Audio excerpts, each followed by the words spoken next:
What is going on, guys? It is Flame. Welcome everyone to a brand new video here today on the channel. I just wanted to quickly say I apologize for the terrible gameplay, or I guess the video that I had on yesterday. I have no idea what it was. I actually got that clip from my stream, so I don't know if that was me on stream dropping frames or my computer just sucks in general rendering it, because it looked good on, but it just looked crappy on the video, so I just do apologize. But either way, let's get into the brand new topic here today, which of course is Call of Duty Black Ops 4. So if you guys have been living under a rock, it was actually yesterday that we got this huge update to the game. This of course is Call of Duty Black Ops 4's biggest update so far.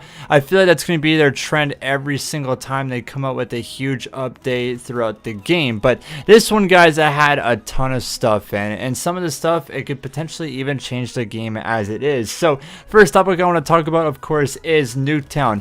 NukeTown has finally arrived here for Call of Duty Black Ops 4 for PS4 users only. We'll begin next week, of course, for the PC and Xbox One players. So don't worry, guys, you'll have your chance to play this map. Of course, this is the map everyone has been waiting for. It's always been a trend for Treyarch games that NukeTown is, you know, the best pub map, just because number one, it's a small map, and two, if you just go off on the map, you'll get that insane XP, and especially if you have double XP on, you're just going to keep leveling up, get your guns done. If you're going for, of course, dark matter, it's way easier to get headshots on the map. But the map in general, guys, I think it looks sick. You know, it's the Cold War era. I like this theme, and it's a lot different from NukeTowns that we've been getting. I feel like with every single NukeTown we got from the previous, you know, Black Ops games, it's just been kind of like an evolution to me. You know, the first game, we're in the middle of a desert. It looked standard, plain. It was great. NukeTown was first introduced. Black Ops 2, it was the first time, of course, we had that futuristic setting.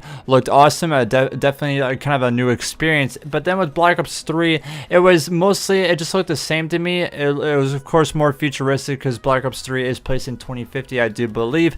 But they had to change it up because, you know, with Black Ops 3, had that, of course, insane movement, you know, wall runs and etc. like that. So it kind of had to play out like that, of course, with the game. They can't just have the standard NukeTown right there, just because it would just be broken and it would probably just suck in general. But with this NukeTown here, guys, this is just my opinion. I might be completely stupid on this, but I feel like you playing that game, if you're on PS4 or not, or if you do play on PC or Xbox One, it's going to feel a lot different playing wise than watching it. Like when I watch videos on it, I'm like, okay, this is a little pretty cool thing, but actually playing it, it felt a little bit different. It does feel a little big, but it's literally the exact same thing, but just a different setting. Of course, it's a snow theme, it's the Cold War. I think the map looks beautiful in general. Of course, the gameplay in the background here, literally the second and first game on, I dropped 88 kills, and then I'm pretty sure like 90 something, so close to 100. Unfortunately, I couldn't make it, but definitely a grind there.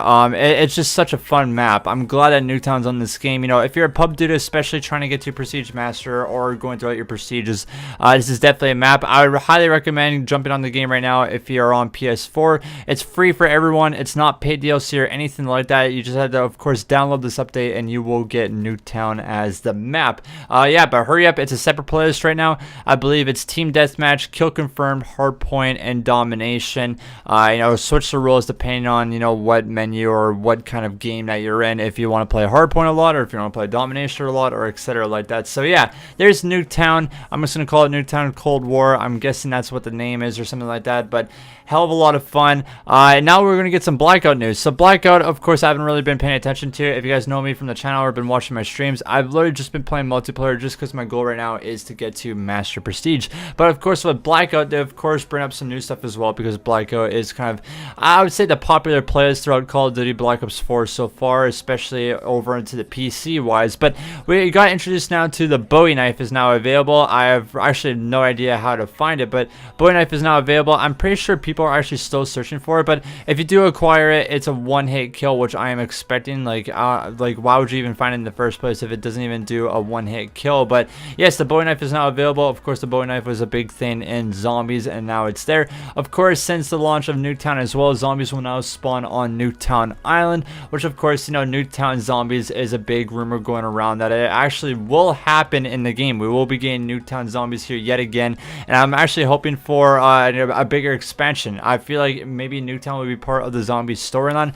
I'm really hoping for it. I think that'd be a really cool aspect. So just remember, if you're dropping on NukeTown Island, you're going to be surprised with some zombies. Of course, there's kind of some some hidden stuff in there as well. Of course, we'll have the mystery box locations and maybe get some good loot all in general. Next up on the list is the black market. So the black market, of course, is kind of like the paid stuff in Call of Duty Black Ops 4. If you want skins or tags or camos, anything like that, Blackjack shop has been added. If you guys don't know who Blackjack is, Blackjack, of course, was the DLC specialist in Call of Duty Black Ops 3, which was kind of a guy that, you know, copied everyone's specialist, depending on who you are. If you want to copy Battery, you get her kind of abilities. If you want to copy Ruin, you get his abilities. But now he has a full shop added right here, as you guys could see, of course, on the screen.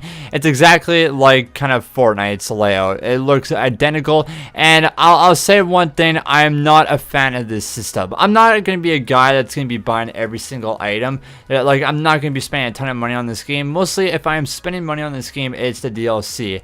And of course, the DLC, I believe in Trek. I think they'll come up with good maps. Zombies, it's like out of the question. I think Zombies is going to be great in general. So if you're going to be, of course, buying the season pass or anything like that, I'd highly recommend it, just because, you know, it's Trek. Like, when was the last time they effed up on zombies? Never. So, you know, of course, with the Blackjack right here, I'm not going to be spending money. And when you look at the skins, $9 to spend Ruin or Safe on the Mortos theme, and I'm kind of mad that they still are in the Mortos theme wise. Like, we get it, it's kind of cool, but give us some new stuff already. Like, seriously, the games have been out for a month right now, and literally get a war paint, the character skin, and a tag for $9. To me, that is not worth the money or the COD points at all. In my opinion, guys, I'd like definitely cool camos for your guns, and maybe some different clothing for your character depending on who you're like is going to come in the future. If you're going to be like me and just want to save your money, and maybe you got the COD points, because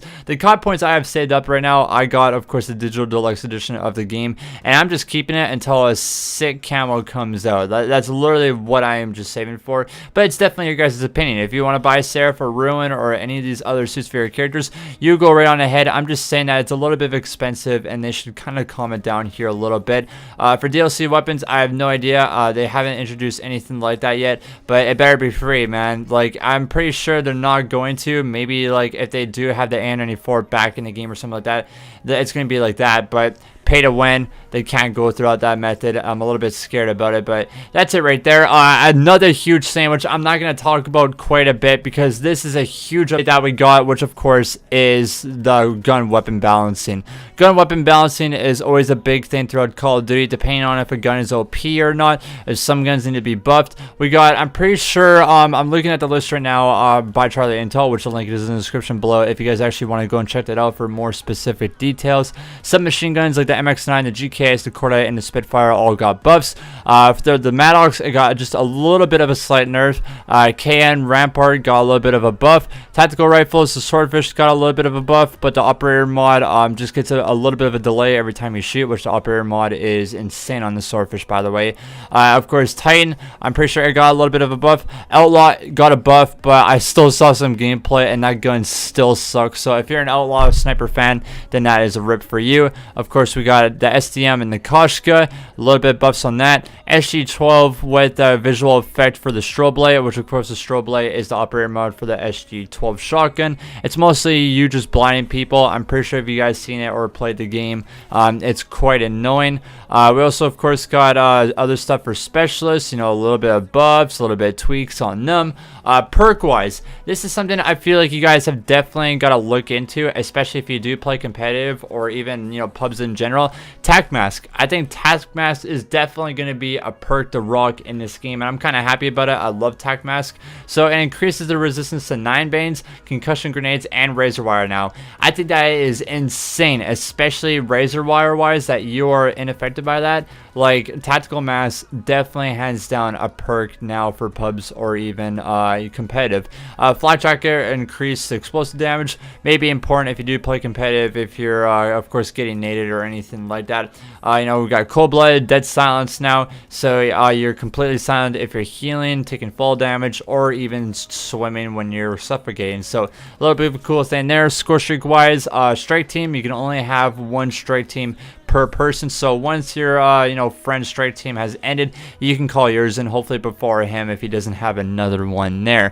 Of course, we got some play updates, everything like that. Spawn rotations, because of course spawns are still a little bit skeptical in this game. Huge thing if you are a CWL fan for the custom games. Now it has the CWL variant rules for hardpoint control and search and destroy games. So you just need to click on them.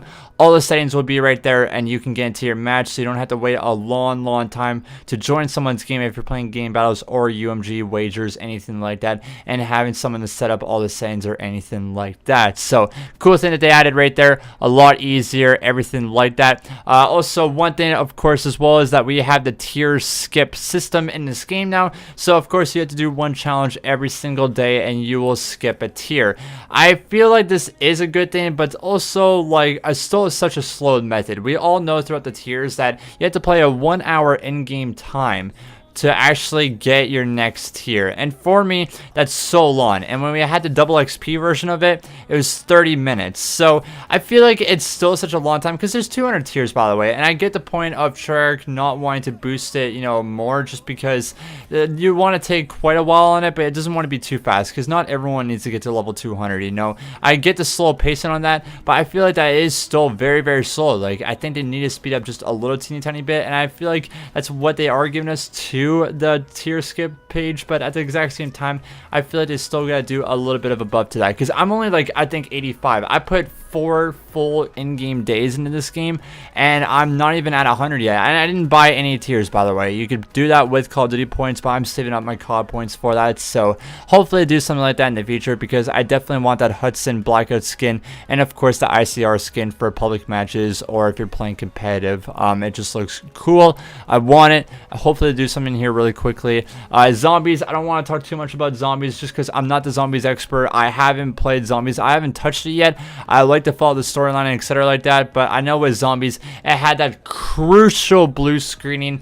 There's glitches all around every single maps, I do believe. So if it's 9 or Blood of the Dead or Voyage of the Despair, there's a huge list about it. Like I said, link in the description below if you guys want to check out what they fixed up on zombies. Really a huge list, and I'm thinking this is literally the majority of this update is all zombies right here, just looking at it. And of course Blackout, one big thing that they added to it here is that you have mission unlocks for characters. So now you can unlock Mason, Woods, Menendez, and Reznov now in Blackout, which is really cool. I definitely want to try that. I want to unlock my man Woods, one of my favorite characters throughout the Black Ops campaigns. Of course, Alex Mason. You got Menendez, which was the villain in Black Ops 2, and of course Reznov, Tricky Vic, the guy in World at War and Black Ops 1, the one that kind of brainwashed Mason. But there we go, guys. That was the big update that happened in Call of Duty Black Ops 4.